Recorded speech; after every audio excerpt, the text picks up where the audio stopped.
Welcome to PS news. ముందుగా headlines చూద్దాం. June 4 తర్వాత ఏపీలో దాడులు జరిగే అవకాశం ఉందంటూ నిఘా వర్గాల హెచ్చరిక. ఇప్పటికే పలు జిల్లాల్లో ఉద్రిక్తతలు. జూన్ 4న ఓట్ల లెక్కింపు. జూన్ 19 వరకు పోలీస్ బలగాలు అప్రమత్తంగా ఉండాలంటూ ఇంటెలిజెన్స్ హెచ్చరికలు.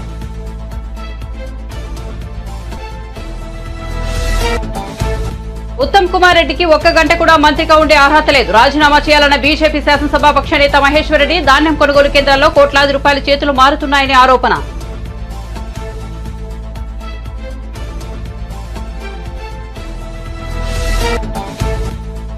జగన్ మాటలు వైసీపీ శ్రేణులకు ధైర్యాన్ని కలిగించలేకపోయాయన్న ఉమా.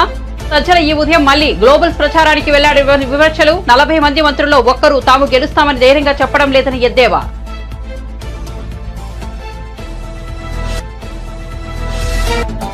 చంద్రబాబు పూర్తిగా నెగటివ్ క్యాంపెయిన్ చేశారన్న సజ్జల. ల్యాండ్ టైటిలింగ్ పై తప్పుడు ఆరోపణలు చేశారని మండిపాటు. వైసీపీ ఓడిపోతుందనే భ్రమలో టీడీపీ ఉందని ఎద్దేవా.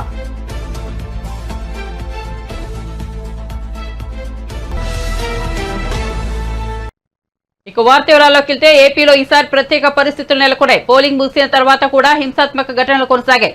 ఏపీలో ఎన్నికల కోడ్ వచ్చాక మునిపెన్నడూ లేనంతగా పెద్ద సంఖ్యలో పోలీసులు అధికారులపై వేటు పడింది. ఈ నేపథ్యంలో నిఘా వర్గాల నుంచి ఏపీకి హెచ్చరిక జారైంది. జూన్ 4 తర్వాత ఏపీలో దాడులు జరిగే అవకాశం ఉందన్నది ఇంటెలిజెన్స్ హెచ్చరికల సారాంశం. జూన్ 19 వరకు పోలీసులు అప్రమత్తంగా ఉండాలని, అవసరమైతే కేంద్ర బలగాలను మోహరించాలని జిల్లా కలెక్టర్లు, ఎస్పీలకు నిఘా విభాగం నుంచి హెచ్చరికలు అందాయి. ముఖ్యంగా తిరుపతి, పల్నాడు, చిత్తూరు, అనంతపురం, కర్నూలు, కడప జిల్లాల్లో అప్రమత్తంగా ఉండాలని స్పష్టం చేసింది.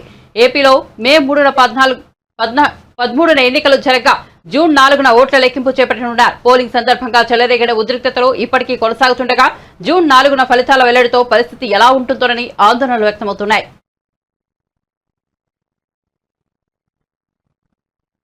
ఓటమి సరళిని చూసి దాన్ని ప్రజా వ్యతిరేక ఓటు అనుకోవద్దని వైసీపీ ప్రధాన కార్యదర్శి సజ్జల రామకృష్ణారెడ్డి అన్నారు. ఈ ఎన్నికల్లో వైసీపీ విజయంపై పూర్తి విశ్వాసంతో ఉన్నామని, గతంలో కంటే ఈసారి ఎక్కువ సీట్లు వస్తాయని ఆయన ధీమా వ్యక్తం చేశారు. చంద్రబాబు పూర్తిగా నెగిటివ్ క్యాంపెయిన్ చేశారని, ఆయనకే నమ్మకం లేదని అన్నారు. కుప్పంలో కూడా వైసీపీ గెలవబోతోందని చెప్పారు. కుట్రపూరితంగానే కొందరు అధికారులను ఎన్నికల నుంచి తప్పించారని విమర్శించారు. జగన్ చేసిన ప్రచారం ప్రజల్లోకి బలంగా వెళ్లిందని చెప్పారు. ల్యాండ్ టైటిలింగ్ యాక్ట్ పై చంద్రబాబు తప్పుడు ఆరోపణలు చేశారని సజ్జల విమర్శించారు. తాడిపత్రి ఎమ్మెల్యే పెద్దారెడ్డి ఇంట్లో సీసీటీవీలను పోలీసులు ధ్వంసం చేయడమేంటని ప్రశ్నించారు. పోలీసులు చేసిన దాడిపై ఈసీకి ఫిర్యాదు చేయబోతున్నామని చెప్పారు. పోలింగ్ రోజున టీడీపీ అక్రమాలకు పాల్పడిందని, కౌంటింగ్ రోజున అక్రమాలు జరిగితే ఎదుర్కొంటామని అన్నారు. ఇప్పటికైనా ఈసీ తన తప్పును సరిదిద్దుకుంటే మంచిదని చెప్పారు. ఈసీ నిక్షేపపాతంగా వ్యవహరించాల్సిన అవసరం ఉందని తెలిపారు. మాకైతే ఖాయంగా కనపడుతోంది, గవర్నమెంట్ వస్తుంది, చాలా బాగా వస్తుంది. మొన్నటికి అంత కూడా జరిగింది, మిగిలిన చోట్ల జరిగిన చోట్ల కూడా పోలింగ్ పర్సెంటేజ్ పెరిగాయి. ఓటింగ్ జరిగే శాతాన్ని బట్టి చూసి యాంటీ ఇన్కంబెన్సీ అనుకుందామంటే మీరు గమనించిన జగన్మోహన్ రెడ్డి గారి మీద అంత వ్యతిరేకత పెంచుకుని ఈ వర్గాలు ఏ వర్గాల కోసం అయితే నిలబడినాడు వాళ్ళు రావడానికి అంత ఇది రీజన్ కనపడతా లేదు. వీళ్ళందరూ చంద్రబాబు నాయుడు కానీ ఆయన పార్టీ కానీ పెట్టిన సూపర్ 6 అనే ఇది కానీ, లేదా ఆయన అర్జెంటుగా తెచ్చుకోవాలి వాళ్ళ కోరుకుందా అని చూద్దామంటే అంతా అటువైపు కనపడలేదు. ఎందుకంటే చంద్రబాబు నాయుడికే తన అజెండా మీద నమ్మకం లేదు. ఆయన సూపర్ 6 గురించి కూడా ప్రచారం చేసుకోవాలి.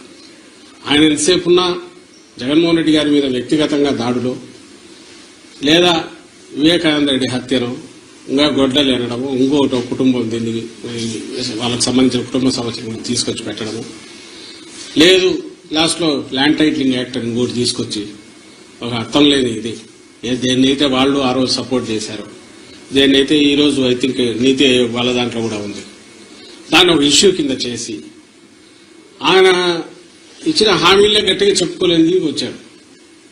ఎందుకంటే ఆయనకే నమ్మకం లేదు. ఇంతకుముందు కూడా చెప్పాం, అది హామీలను అమలు చేస్తాడే నమ్మకం జనానికి లేదని, ప్రజలకు లేదని.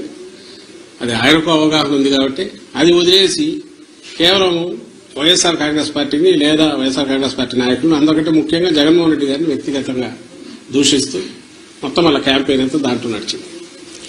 సో ఆ నేపథ్యంలో ప్రజలు ఆయన ఇచ్చిన హామీల మీద నమ్ముకొని వచ్చింటున్నారనడానికి అది కనపడట్లా. ఉంటే ఆయనే చెప్పేవాడు దాని గురించి, వాళ్ళు దాని గురించి మాట్లాడేవాడు. వేరే మా నాయకుడు ఆయన మొత్తం ఒకే థీమ్ మీద మీరు గమనిస్తే ఈ 5 ఏళ్ల పాటు తాను రాష్ట్ర అభివృద్ధికి సంక్షేమం ద్వారా లేదా మొత్తం డీసెంట్రలైజేషన్ ఆఫ్ పరిపాలన, సుపరిపాలన అందించడం ద్వారా తాను ఏం చేశాడో ఇవే చెప్పాడు. ఇవి కంటిన్యూ కావాలా అనుకుంటే నన్ను దీవించండి అని అడిగాడు. ఈ థీమ్ బలంగా కంటిన్యూస్ జనంలోకి వెళ్తూ వచ్చింది. మేము ఎప్పుడు చెప్తుండే వాళ్ళం కదా, 87% లబ్ధిదారులు ఏదో ఒక రూపంలో బెనిఫిట్ పొందిన వాళ్ళందరూ అవును ఇది నిజం అనుకున్నారు.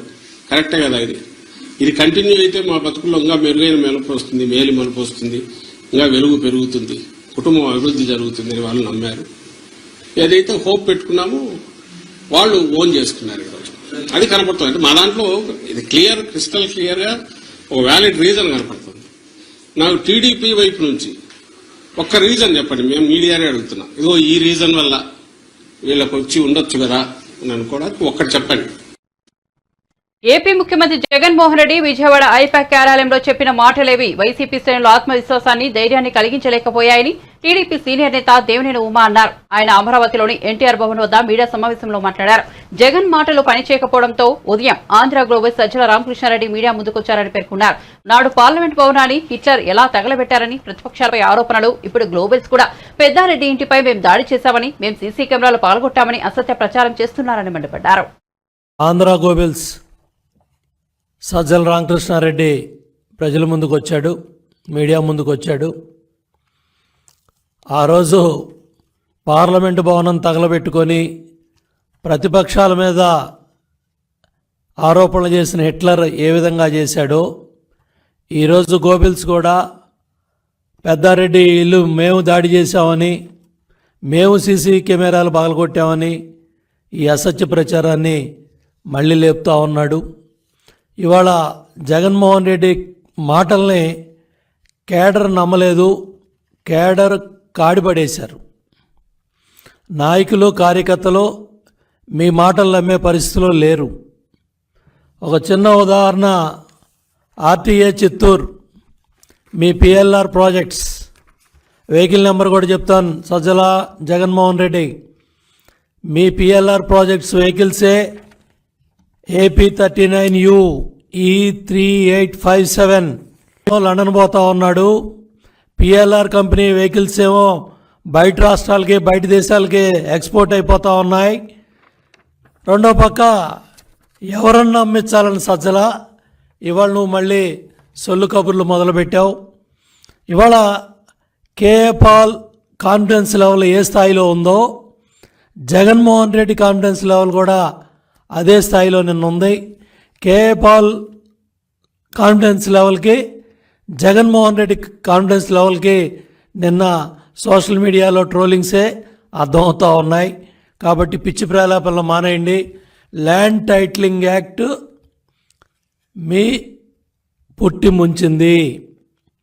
మీ ప్రచార పిచ్చి, మీ ఫోటోలు పిచ్చి, మీరు తాత ముత్తాతలు ఇచ్చిన భూములను కూడా కొట్టేయాలని, దోచుకోవాలని మీరు చేసిన చట్టాలే మీ ప్రభుత్వానికి ఉరితాళ్ళైనాయి. ఇవాళ పెద్ద ఎత్తున ప్రజల్లో తిరుగుబాటు వచ్చింది. ఆ తిరుగుబాటు ఫలితమే జనసునామీ. ఆ జనసునామీ దెబ్బకే మీకు గంగుర్లు ఎత్తుతూ ఉన్నాయి. రోజుకొకళ్ళు వచ్చి మీడియా ముందుకి మాట్లాడుతూ ఉన్నారు. నేను అడుగుతా ఉన్నా, మొదటి క్యాబినెట్లో కానీ రెండో క్యాబినెట్లో కానీ 40 మంది మంత్రులు ఒక్కడు కూడా ధైర్యంగా మీడియా ముందుకు వచ్చి మేం గెలుస్తామని మాట్లాడట్లేదు. 40 మంది మంత్రులు ఓడిపోతున్నారు. 5 ఏళ్ల పరిపాలనలో మీ మంత్రులు ఎవరైతే ఉన్నారో మొదటి క్యాబినెట్లో రెండో క్యాబినెట్లో మంత్రులు ఎవడో కూడా మీడియా ముందుకు రావట్లా. మొత్తం ఎత్తిపోతున్నారు, మొత్తం ఓడిపోతున్నారు. ఇవాళ పెద్ద ఎత్తున ప్రతిపక్ష హోదా కూడా దక్కదని మీడియా ఘోషిస్తూ ఉంటే, సర్వేలు ఘోషిస్తూ ఉంటే ఇవాళ సజ్జలు వచ్చి ఏ కార్యకర్తను నమ్మిద్దామని, ఏ నాయకుడిని నమ్మిద్దామని నువ్వు మళ్ళీ బురజల్లే కార్యక్రమాలు చేస్తున్నావు. సిగ్గుందా అని అడుగుతున్నా. అపధర్మ ముఖ్యమంత్రి మీరు, 5 ఏళ్ళు ప్రభుత్వం పరిపాలన చేసింది మీరు, చీఫ్ సెక్రటరీ మీరు పెట్టుకున్న వ్యక్తే, మీకు అనుసరణలోనే వ్యవస్థలన్నీ నడుస్తున్నాయి. ఇవాళ చీఫ్ సెక్రటరీయే మొత్తం పోలింగ్ స్టాఫ్ దగ్గర నుంచి ఎక్కడెక్కడ ఏ అధికారం ఉండాలో రాజేంద్రనాథ్ డీజీపీగా ఉన్నప్పుడే నియామకాలన్నీ జరిగాయి. ఇవాళ ఈసీ మీద బురజల్లాలనో, తెలుగుదేశం పార్టీ మీద బురజల్లాలనో, ఎన్డీఏ కాటు మీద బురజల్లాలనో, కేంద్రం మీద బురజల్లాలనో ఇవాళ సజ్జల ఎత్తిపోయే మాటలు మాట్లాడుతూ ఉన్నాడు. భయం కళ్ళల్లో కనపడతా ఉంది, పిరిగితనం కళ్ళల్లో కనపడతా ఉంది. ప్రజాస్వామ్యబద్ధంగా ఎన్నికలలో పాల్గొనడం చంద్రబాబుకు ఇష్టం లేదని వైసీపీ రాష్ట్ర కార్యదర్శి లేళ్ల అప్పిరెడ్డి తీవ్రంగా విమర్శించారు. రౌడీయిజం చేసి రిగ్గింగులు చేసి గెలుపొందాలనుకోవడం దారుణమని ఆరోపించారు. అరాచకాలకు వత్తాసు పలికిన ఇద్దరు ఎస్పీలపై సస్పెన్షన్ వేటు పడిందని, చంద్రబాబు ట్రాప్ లో పడి పోలీసు అధికారులు తమ జీవితాలను నాశనం చేసుకోవద్దని సూచించారు. తాడిపత్రిలో పెద్దారెడ్డి ఇంట్లో సీసీ కెమెరాలను పోలీసులే పగలగొట్టడం దేనికి సంకేతం అంటూ ఆయన ప్రశ్నించారు. ఆధారాలు లేకుండా చేసే కుట్ర ఎవరు చేశారో తేలాలన్నారు. జరిగినటువంటి సంఘటన చూస్తే నిజంగా ఆశ్చర్యం కలుగుతా ఉంది. ఎవరైనా కూడా సీసీ కెమెరాలు ఎవరు ఎందుకు పెట్టుకుంటారు? ఏదైనా అనుకోని సంఘటనలు జరిగినప్పుడు ఆ సంఘటనలకు సంబంధించినటువంటి సాక్ష్యాధారాల కోసం ఇళ్లలో సీసీ కెమెరాలు, రోడ్లపైన సీసీ కెమెరాలు పెట్టుకుంటా ఉంటారు. అటువంటి సీసీ కెమెరాలు పెట్టుకున్నటువంటి ఎమ్మెల్యే పెద్దారెడ్డి గారి ఇంట్లో పోలీసులు ఏం చేశారో ఒక్కసారి ఈ వీడియో ద్వారా ప్రజానికానికి కూడా చూడమని కోరుతా ఉన్నా.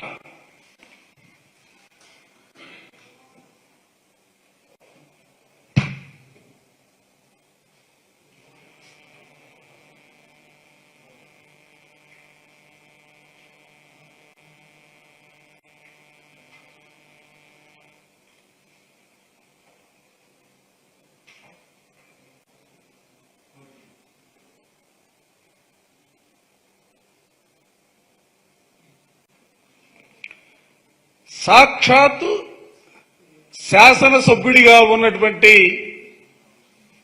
పెద్దారెడ్డి గారి ఇంట్లో తీసుకెళ్తున్న దాడి చేసి శ్రీనివాసరెడ్డి గారి మామగారిని గాయపరిచి అక్కడ కూడా విధ్వంసం సృష్టించినటువంటి వైనం శ్రీనివాసరెడ్డి గారి ఇంటిపైన. ఆ వైనాన్ని కూడా చూడొచ్చు.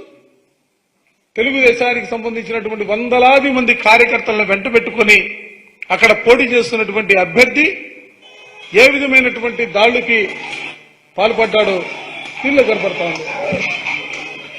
శ్రీనివాసరెడ్డి గారి హాస్పిటల్ అది, వాళ్ళ మామగారికి దెబ్బలు తగిలాయి.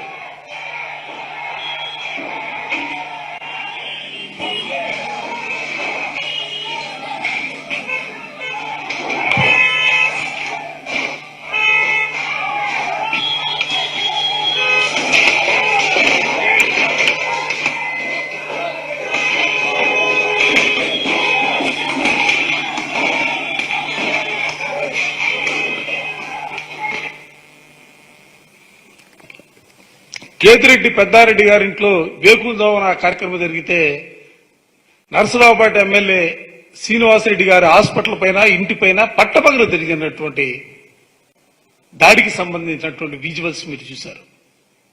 అసలు ఎటుపోతా ఉంది పోలీస్ వ్యవస్థ? ఎవరి ప్రయోజనాల కోసం మీరు పనిచేస్తున్నారో మీరు చదివినటువంటి చదువుకు సంబంధించి గారు ఒక్కసారి ఆలోచించమని చెప్పిన ఈ సందర్భంగా కోరుతా ఉన్నాను. ఏ విధమైనటువంటి ఫలితాలు ఉంటాయో చూశారు.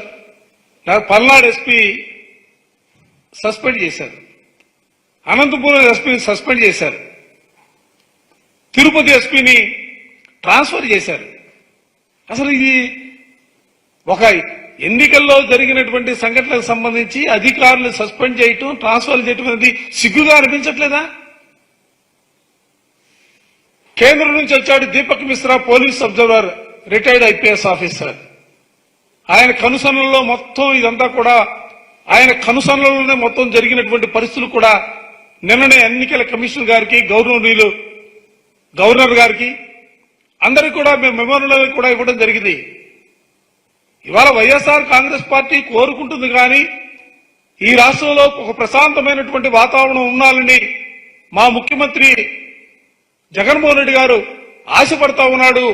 ఆ రీతిగానే ఇవాళ రాష్ట్రంలో ఉన్నటువంటి వైఎస్ఆర్ కాంగ్రెస్ పార్టీ శ్రేణులన్నీ కూడా తెలుగుదేశం వారు ఎంత కవ్వించినా, ఎంత దాడులకు పాల్పడినా కూడా మేమందరం కూడా సమన్వయం పాటిస్తా ఉన్నాం. వైసీపీకి ఓటమి భయం పట్టుకుందని టీడీపీ ఉండి అభ్యర్థి ఎంపీ రఘురామకృష్ణరాజు అన్నారు. ఓటమి భయంతోనే పల్నాడు, తాడిపత్రి, తిరుపతి తదితర ప్రాంతాల్లో హింసాత్మక ఘటనలకు పాల్పడుతున్నారని చెప్పారు. సజ్జలతో పాటు వైసీపీ నేతల కళ్లలో భయం కనపడుతోందని వ్యాఖ్యానించారు. నోరు అబద్దం చెప్పినా కళ్ళు అబద్దం చెప్పవని అన్నారు. కూటమికి 130కి పైగా సీట్లు వస్తాయని తాను ఇంతకు ముందే చెప్పానని, ఆ సంఖ్య 150 సీట్లు దాటినా తాను ఆశ్చర్యపోనని చెప్పారు. గతంలో జగన్ కు 110 వస్తాయని అనుకుంటే 151 వచ్చాయని దీన్ని ఎవరూ ఎక్స్పెక్ట్ చేయలేదని అన్నారు. ఈ మెజార్టీని జగన్ కూడా ఊహించలేకపోయారని చెప్పారు.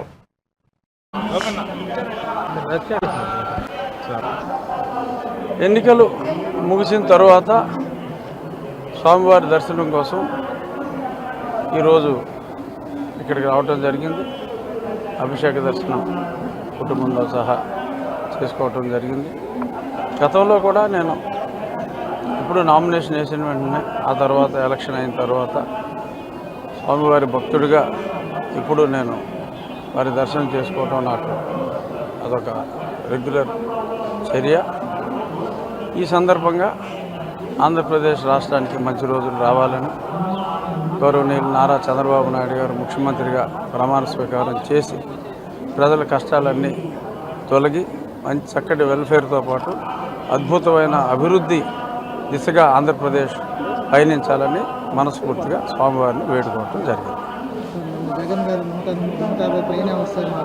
గుళ్ళు అవసరం మాకు 125 నుంచి మినిమమ్ 150 టచ్ అవ్వచ్చు. ఉన్నాయి 170 సీట్లు కాబట్టి జగన్కి 25 నుంచి ఒక 40 వరకు రావచ్చు అని నేను ఖచ్చితంగా చెప్పగలను. నా మాట నిజం అవుతుందా, జగన్ మాట నిజం అవుతుందా 4వ తారీఖు మధ్యాహ్నానికి మీకు అర్థమవుతుంది. ఖచ్చితంగా నా మాటే నిజం అవుతుంది. ఎందుకంటే స్వామి సన్నిధిలో నేను చెప్తున్నా, స్వామి సన్నిధిలో అతను చెప్పలేడు.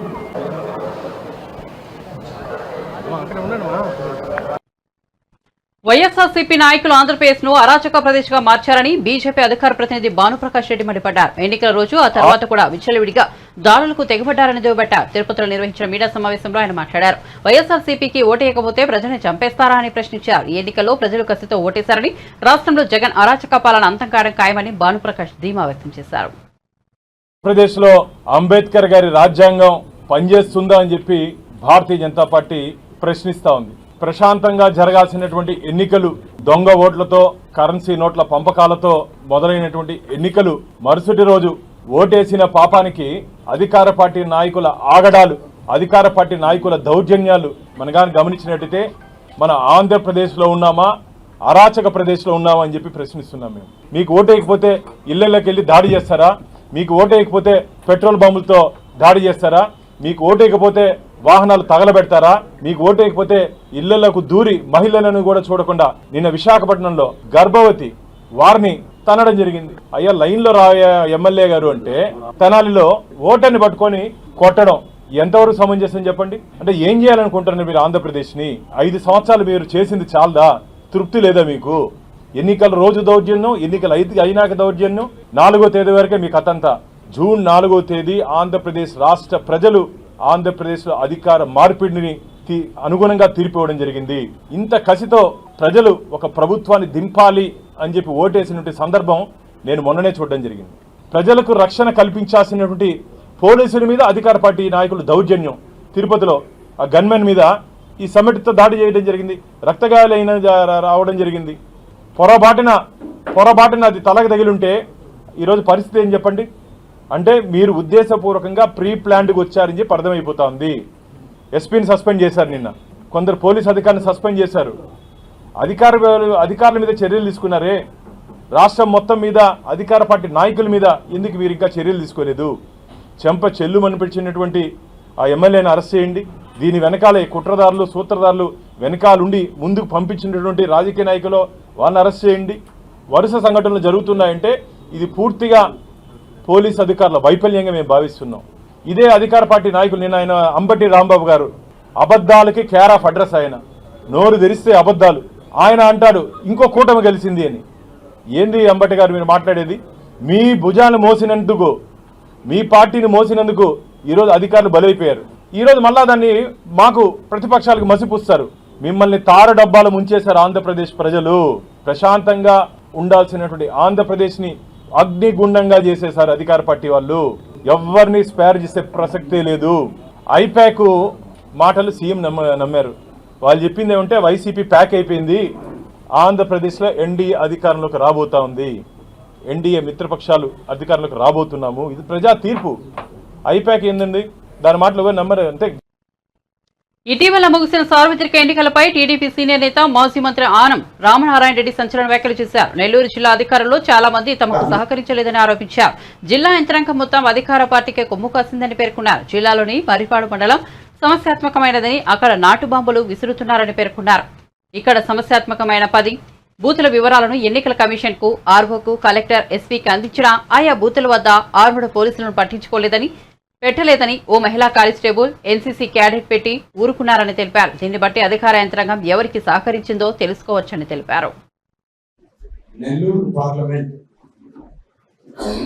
ఇన్ఛార్జ్ అయినటువంటి మాజీ మేయర్ శ్రీ అబ్దుల్ అజీజ్ గారికి, అలాగే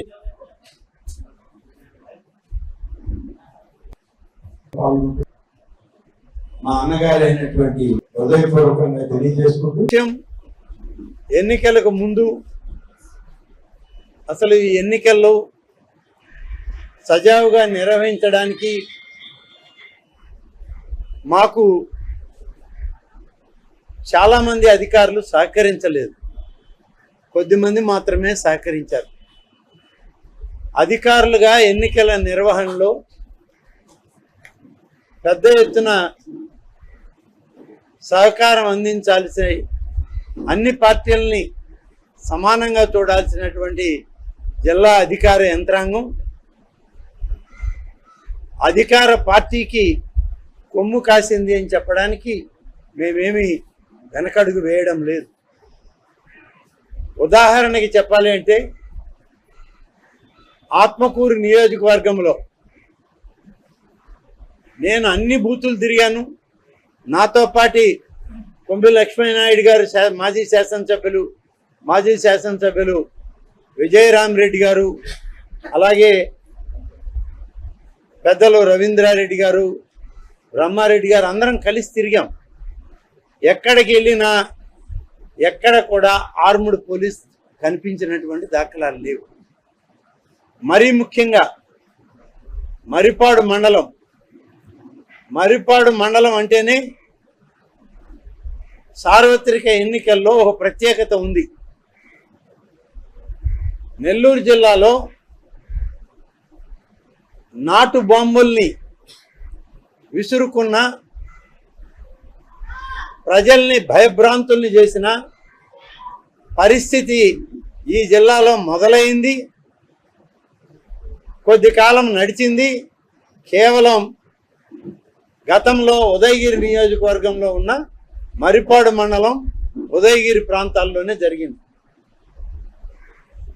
దాదాపుగా బూత్ నెంబర్ 1 నుంచి 10 వరకు నాకు ఎన్నికల సరళిని గమనిస్తూ మేము పోయేటప్పుడు మర్రిపాడు మండలానికి సంబంధించినటువంటి మా నాయకుడు బ్రహ్మారెడ్డి గారు మాకు ఫోన్ చేసి చెప్పడం జరిగింది. 1 నుంచి 10 వరకు క్రిటికల్ బూత్స్ అని లిస్ట్ ఇచ్చాము. ఎన్నికల కమిషనర్కి ఇచ్చాం, మా ఆర్ఓకి ఇచ్చాం, జిల్లా కలెక్టర్కి, ఎస్పీకి, డిఐజీకి పంపడం జరిగింది. కానీ ఎక్కడ కూడా సాధారణ కానిస్టేబుల్ కూడా లేరు. అక్కడ ఉన్నది ప్రతి బూత్కి ఒక మహిళా కానిస్టేబుల్, ఒక ఎన్సీసీ క్యాడెట్ ఉన్నారు. నాటు బాంబుల సంస్కృతి ఉన్నటువంటి ప్రాంతాల్లో ఢిల్లీ ముఖ్యమంత్రి కేజ్రీవాల్ కు బెయిల్ దొరికినప్పుడు కవితకు ఎందుకు రావడం లేదని బీఆర్ఎస్ నేత ఆర్ఎస్ ప్రవీణ్ కుమార్ ప్రశ్నించారు. ఇది చాలా దారుణమన్నారు. తీహార్ జైల్లో కవితను కలిసిన అనంతరం ఆయన మీడియాతో మాట్లాడుతూ మద్యం పాలసీ కేసులో ఇతర రాజకీయ నాయకుల పేర్లు వెల్లడించాలని, కవితపై ఈడీ, సీబీఐల గురించి తీవ్రమైన ఒత్తిడి ఉందని, ఈ విషయాన్ని ఆమె తనతో పంచుకున్నారన్నారు. ఇతర నాయకుల పేర్లు చెప్పాలని ఒత్తిడి తేవడం అనైతికమని, చట్టవిరుద్ధమని పేర్కొన్నారు. రాజ్యాంగ విరుద్ధమని మండిపడ్డారు. తీహార్ జైల్లో ఆమె ధైర్యంగా ఉన్నారన్నారు. రాజకీయ కక్షతోనే చేసింది. నిజానికి ఢిల్లీ లిక్కర్ పాలసీ, ఢిల్లీ గవర్నమెంట్లో వాళ్లకు ఎక్కువ ఆదాయం రావడం కోసం మరి ఢిల్లీ గవర్నమెంట్ ఒక పాలసీ తీసుకున్నది. ఈ దేశంలో ఏ రాష్ట్ర ప్రభుత్వమైనా కేంద్ర ప్రభుత్వమైనా వాళ్ళ ఆదాయం పెంచుకోవడం కోసం రకరకాల పాలసీలు చేసుకుని ఆ పాలసీల ఇంప్లిమెంటేషన్లో పాల్గొన్న ప్రతి వ్యక్తి నేరస్తుడు అయితే మరి కేంద్ర ప్రభుత్వం కూడా నేరస్తుడు అవుతుంది కదా. కేంద్ర ప్రభుత్వం మొన్ననే రైతుల నల్ల చట్టాలు తీసుకొచ్చిండ్రు. సాక్షాత్తు దేశ ప్రధానమంత్రి నరేంద్ర మోడీ గారే ఈ నల్ల చట్టాలు తీసుకొచ్చిండు. మరి తీసుకొచ్చి మళ్ళీ ఒక 6 నెలల తర్వాత మళ్ళీ వాటిని విత్డ్రా చేసిండ్రు. మరి ఇప్పుడు నరేంద్ర మోడీ గారు ఎవరి ప్రయోజనాల కోసం ఆ కేసు తీసుకొచ్చిండ్రు? మరి నరేంద్ర మోడీ గారిని కూడా అరెస్ట్ చేయాలి కదా. మరి దీని గురించి ఎప్పుడైనా ఆలోచించిండ్రా? ఆలోచించలేదు. అంటే ప్రధానంగా ఈ ఈడీలో సెక్షన్ 50 ఉందని చెప్పేసి ఈ సెక్షన్ 50లో మరి burden of proof lies on the accused. అంటే ఈ బర్డెన్ ఆఫ్ ప్రూఫ్ అంటే ఈ తన నిర్దోషిత్వాన్ని నిరూపించుకోవడం అనేది నిందితురాలి మీదనే ఉంటుంది. కాబట్టి అంతవరకు వాళ్ళని జైల్లో పెట్టొచ్చన్న ఒక చిన్న ప్రొవిజను ఒక హైకోర్టు జడ్జిమెంట్ని తీసుకొని దాన్ని అడ్డంగా పెట్టుకొని రాజకీయ ప్రత్యర్థులందరినీ కూడా మరి వాళ్ళ గొంతు నొక్కే ప్రయత్నం ఇవాళ బీజేపీ ప్రభుత్వం చేస్తున్నది. నిజానికి ఇది చాలా హాస్యాస్పదంగా ఉన్నది. కల్వకుంట్ల కవిత గారి మీద ఈ కేసు పెట్టడం, మిగతా వాళ్ళ మీద పెట్టడం. నిజానికి ఇందులో ఈ క్రైమ్లో ఎక్కడ డబ్బు దొరకలేదు. నిజానికి పిఎంఎల్ఏ వైఎస్ఆర్సీపీ నేతల నుంచి తన కుటుంబానికి ప్రాణహాని ఉందని భద్రత కల్పించాలని గొట్టిముక్కల సుధాకర్ హైకోర్టులో పిటిషన్ దాఖలు చేశారు. గుర్తు తెలియని వ్యక్తులు తెనాలిలో తమ ఇంటి వద్ద సంచరిస్తున్నారని తెలిపారు. ఈ విషయంపై సుధాకర్ శుక్రవారం గుంటూరు జిల్లా ఎస్పీని కలిశారు. కోర్టు ఆదేశాల మేరకు రక్షణ కల్పించాలని విజ్ఞప్తి చేశారు. గుంటూరు జిల్లా తెనాలిలోని ఐతానగర్ పోలింగ్ కేంద్రంలో ఈ నెల 13న క్యూ లైన్లో వచ్చి ఓటేయాలని చెప్పినందుకు సుధాకర్ అనే ఓటర్పై వైఎస్ఆర్సీపీ ఎమ్మెల్యే శివకుమార్ అతని అనుచరులు విచక్షణారహితంగా దాడి చేసిన విషయం తెలిసిందే. మా ఇంటి దగ్గర ఎవరో అనుమానాస్పదంగా తిరగటం అలా అనిపించి కొంచెం అంటే వాళ్ళందరికీ ప్రాణహాని ఉందనే అనుమానం నాకు వచ్చింది. అందుకని మేము హైకోర్టుని ఆశ్రయించడం జరిగింది. వారు ఏమన్నారంటే ఓకే మేము ప్రొటెక్షన్ గురించి అడిగితే సరే ఇక్కడ ఎస్పీ ఆఫీస్కి అట్లాగే తెనాలి ఏఎస్పీ స్టేట్ ఎస్హెచ్ఓకి అట్లాగే సిఎస్ గారికి ఎలక్షన్ కమిషన్ ఆఫ్ ఇండియాకి అట్లాగే ఎలక్షన్ కమిషన్ ఆఫ్ ఆంధ్రప్రదేశ్కి రిప్రజెంటేషన్లు ఇవ్వండి, మీకు తగిన ప్రొటెక్షన్ ఏర్పాటు చేస్తూ ఉన్నారు. ఆ ఆదేశాలను అనుసరించి ఇక్కడ మేము మన గుంటూరు ఎస్పీ ఆఫీస్లో రిప్రజెంటేషన్ ఇవ్వడం జరిగింది. అది సవినయంగా తీసుకున్నారు. వారు మాకు కావాల్సిన ప్రొటెక్షన్ ఏర్పాటు చేస్తూ ఉన్నారు. అనుమానాస్పదంగా ఇంటి దగ్గర జనాలు తిరుగుతూ ఉన్నట్టుగా అనిపించింది. సో ప్రాణహాని ఉందని నాకు వాళ్ళ అనుయాయుల వల్ల, ఎమ్మెల్యే గారి అనుచరుల వల్ల. ఎందుకంటే మొన్న మీరు చూసుంటారు ఆ వీడియోల్లో వాళ్ళు ఏ రేంజ్లో మమ్మల్ని అటాక్ చేశారో అట్లా కొంచెం అనుమానాస్పదంగా మూమెంట్స్ చూసి కొంచెం మన జాగ్రత్తలో మనం ఉండాలి అని చెప్పేసి రిప్రజెంటేషన్ ఇచ్చాము. మొన్న కంప్లైంట్ మీద అదే వాళ్ళు ఎంక్వైరీ చేస్తున్నారు. ఇక మేము త్వరగా ఏదో కంక్లూజన్కి వస్తుందని ఆశిస్తున్నాం. బులెటిన్ ముగించే ముందు హెడ్లైన్స్ మరోసారి చూద్దాం. జూన్ 4 తర్వాత ఏపీలో దాడులు జరిగే అవకాశం ఉందంటూ నిఘా వర్గాల హెచ్చరిక. ఇప్పటికే పలు జిల్లాలో ఉద్రిక్తతలు. జూన్ 4న ఓట్ల లెక్కింపు. జూన్ 19 వరకు పోలీస్ బలగాలు అప్రమత్తంగా ఉండాలంటూ ఇంటెలిజెన్స్ హెచ్చరికలు.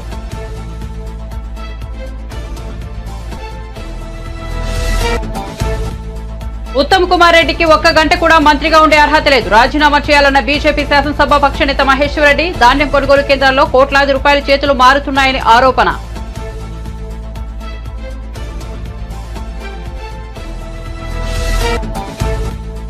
జగన్ మాటలు వైసీపీ శ్రేణులకు ధైర్యాన్ని కలిగించలేకపోయాయన్న ఉమా. సజ్జల ఈ ఉదయం మళ్లీ గ్లోబల్ ప్రచారానికి చేయడానికి వచ్చారని విమర్శలు. 40 మంది మంత్రుల్లో ఒక్కరూ తాము గెలుస్తామని ధైర్యంగా చెప్పలేం లేదని ఎద్దేవా.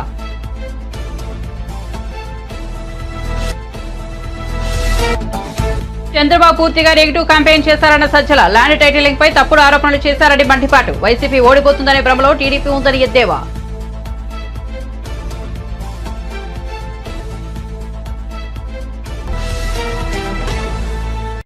మరిన్ని అప్డేట్స్ కోసం చూస్తూనే ఉండండి PS న్యూస్.